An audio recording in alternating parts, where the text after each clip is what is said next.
এমন সুন্দর জীবন নষ্ট করে দিচ্ছ কেন? এমন হায়াত নষ্ট করে দিচ্ছ কেন? এ পর্যন্ত যে যতগুলো নারী দেখছো সবগুলো দিলে তুমি সামলাইতে পারবা? সারাদিনে যে যত নারী দেখছো সবগুলো দিলে সামলাইতে পারবা?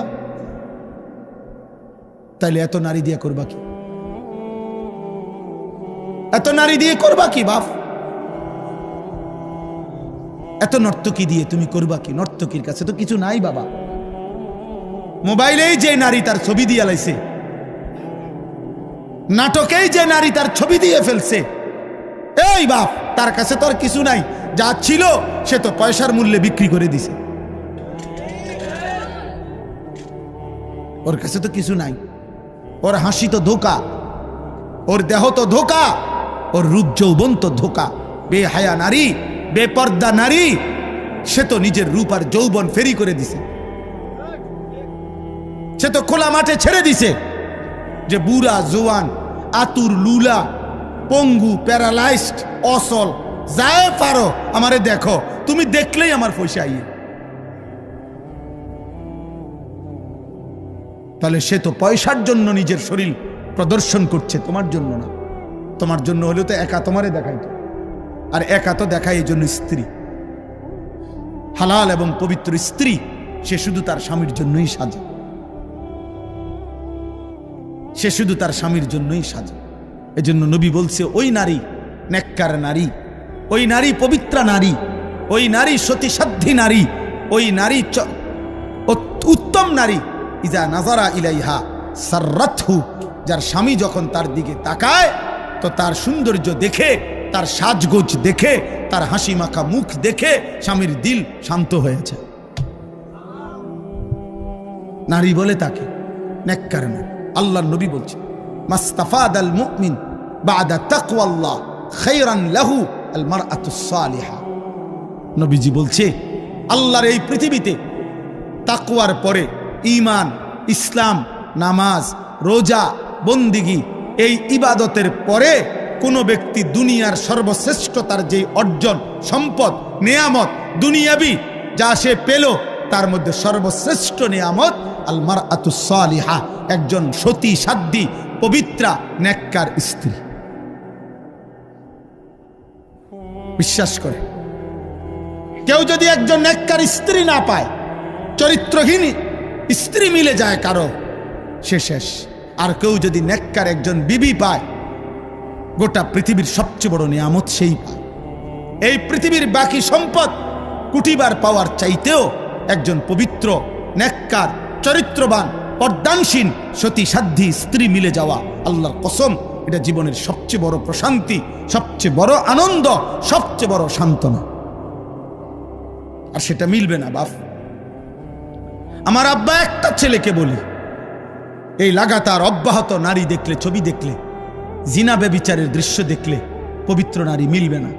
এটা আল্লাহর ওয়াদা, কোরআনের ওয়াদা। আয-যানি লা ইয়ানকিহু ইল্লা যানিয়াতান আও মুশরিকা। আল্লাহ কোরআনে বলছে, ব্যভিচারী পুরুষ তার কপালে বিবাহিত, সে যাকে করবে সেটা দুইটা হবে। আল্লাহ পাক বলছে, হয় জানিয়া, আরেকটা ব্যভিচারিণী নারী, আও মুশরিকা, অথবা কোনো মুশরিক নারী। কসম খোদার, কোরআন শরীফের আয়াত। ওয়াজ-জানিয়াতু লা ইয়ানকিহুহা ইল্লা জানিন আও মুশরিকুন। আল্লাহ বলছে, এবং কোন নারী যদি ব্যভিচারী হয়, নারী যদি চরিত্রহীন হয়, আল্লাহ ওয়াদা দিছে ওর কপালে স্বামী জুটবে যেটা, এটার পরিচয় হবে দুইটা, হয় সে ব্যভিচারী পুরুষ আর নয়তো মুশরিক। আর কেমনে কইতো আল্লাহ? বাংলায় কইতো? আর কেমনে বলতো বাবা? বাংলায় বলতো, বাংলায় ওয়াহুররিমা যালিকা আলাল মুমিনিন। এবং আল্লাহ বলেন, কোন ব্যভিচারী পুরুষ কিংবা ব্যভিচারিণী নারী ঈমানদারের জন্য হারাম, ঈমানদারের জন্য হারাম করে দেওয়া হবে। ওয়াহুররিমা, হারাম করে দেওয়া হবে। এজন্য দয়া করে একজন হোক, দুইজন হোক, পর্দার আড়ালের যে মা বোনরা আছেন তাদেরকেও বলি, মা বোন, হে মুসলিম কন্যা, তুমি তোমার ইজ্জতের হেফাজত করো, তুমি তোমার আখলাকের হেফাজত করো। রাস্তার কোনো দুষ্ট, মহল্লার কোনো চরিত্রহীন যুবকের ফাঁদে তুমি তোমার ইজ্জত দিয়ে দিও না। ও তোমাকে ধোঁকা দিবে, ও তোমাকে ধোঁকা দিবে। আল্লাহ আমাদের বোনদেরকে, মেয়েদেরকে, ছেলেদেরকে, আমাদের নওজওয়ানদেরকে হেফাজত করে।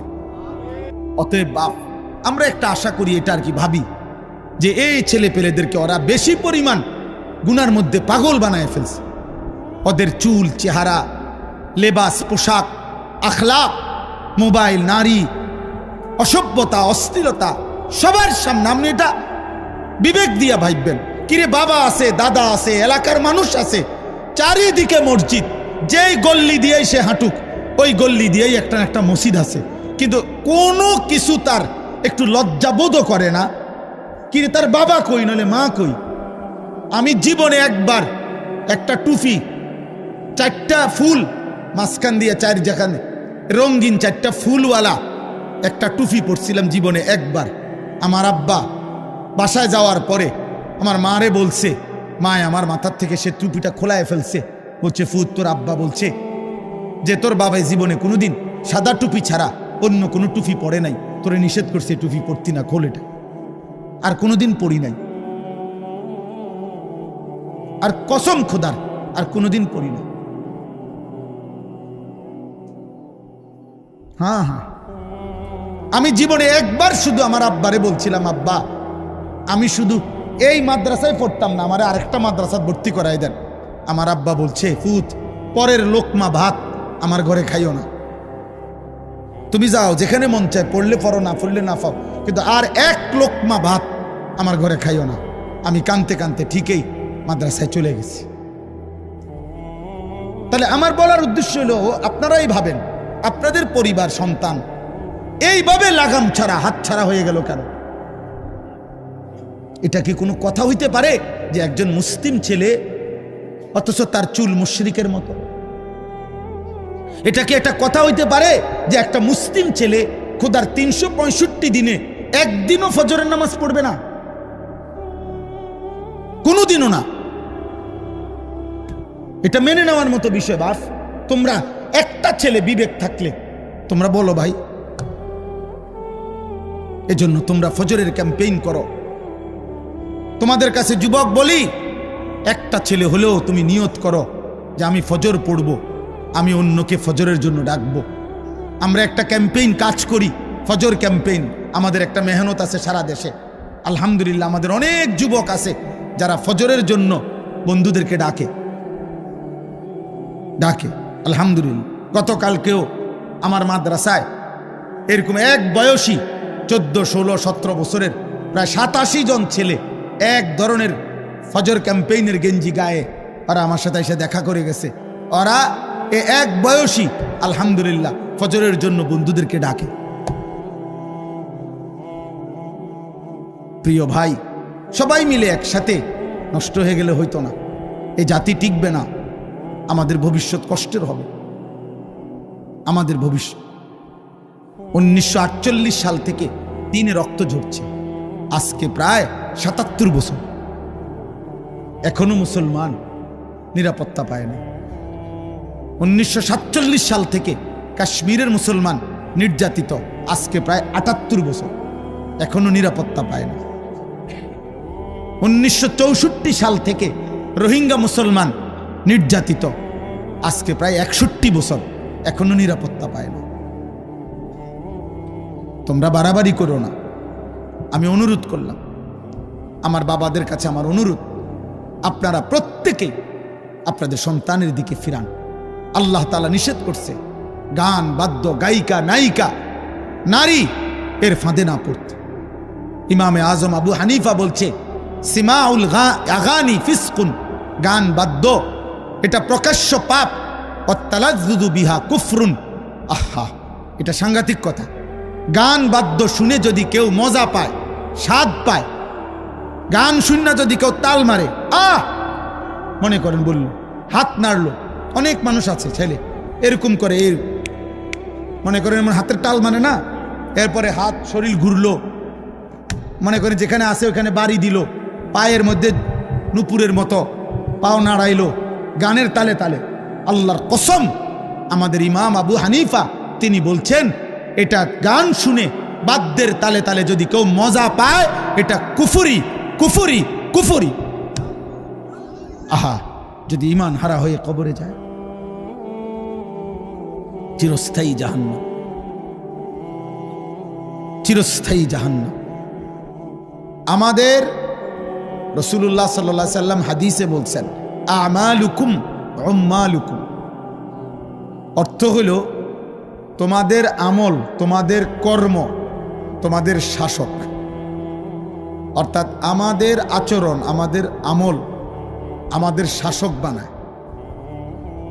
আমাদের মন্দ আমল আমাদের শাসককে মন্দ বানায়, আমাদের উত্তম আমল আমাদের শাসককে উত্তম বানায়।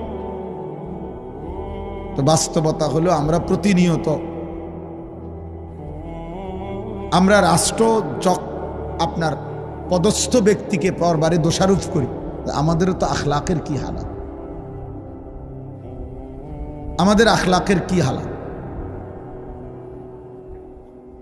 এই জন্য এটা লক্ষণীয় বিষয়, উল্লেখ করার মতো একটা বিষয়। প্রিয় ভাই, কথা বলো না আল্লাহর ওয়াস্তে, যদি মানুষের বাচ্চা হও তো কথা বলো না, কথা বলো না। প্রয়োজনে তুমি চলে যাও, কিন্তু কথা বলো না। এই জন্য বললাম এটা জরুরি।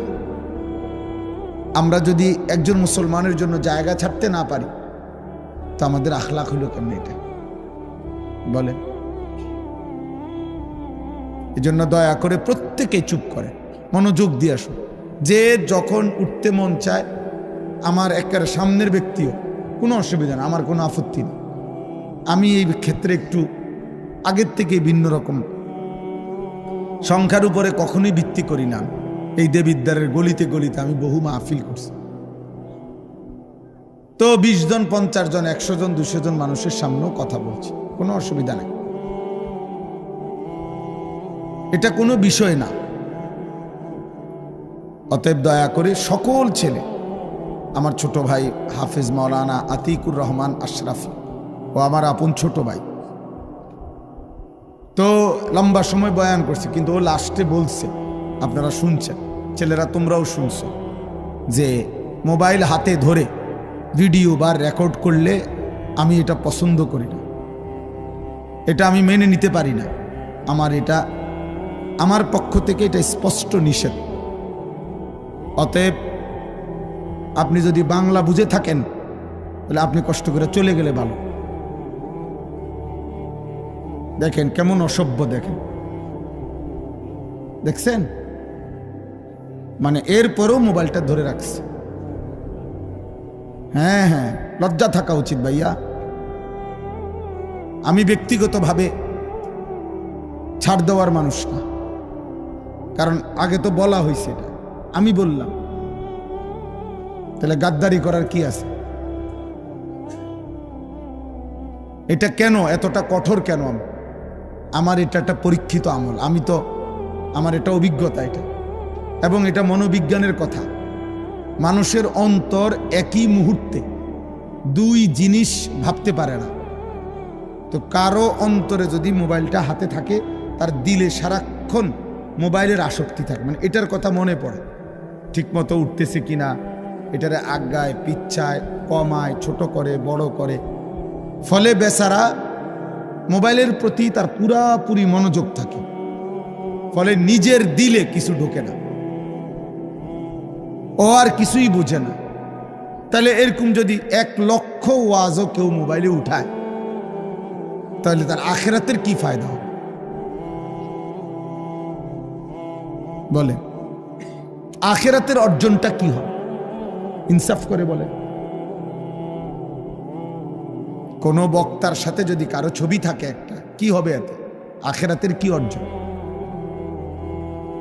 আছে? কোনো অর্জন মনে হয়? তাহলে এই জন্য প্রিয় ছেলেরা, বাবা, একটা জিনিস সমাজে শুরু হয়েছে দেখে এই পৃথিবীতে এটার জন্য মাতাল হয়ে যাইতে হবে, এটা কোনো যুক্তির কথা না। এই পৃথিবীতে বহু কিছুই আসছে গেছে, শেষ পর্যন্ত থাকে নাই কোনোটাই, কিন্তু ইনসান থাইকা গেছে, আমাদের আমলনামা থেকেই যাও। আমি চোখে দেখছি ফিতাওয়ালা ক্যাসেট, ফিতাওয়ালা ক্যাসেট, হাজার হাজার গান ওই ফিতাওয়ালা ক্যাসেটের মধ্যেও ছিল, ফিতাওয়ালা ভিডিও, হাজার হাজার ছবি, হাজার হাজার সিনেমা ওইগুলোতেও ছিল, কিন্তু সেগুলো এখন আর পৃথিবীতে নাই। কিন্তু ওই পুরুষ নারীগুলোর গুনাহ মুছে গেছে।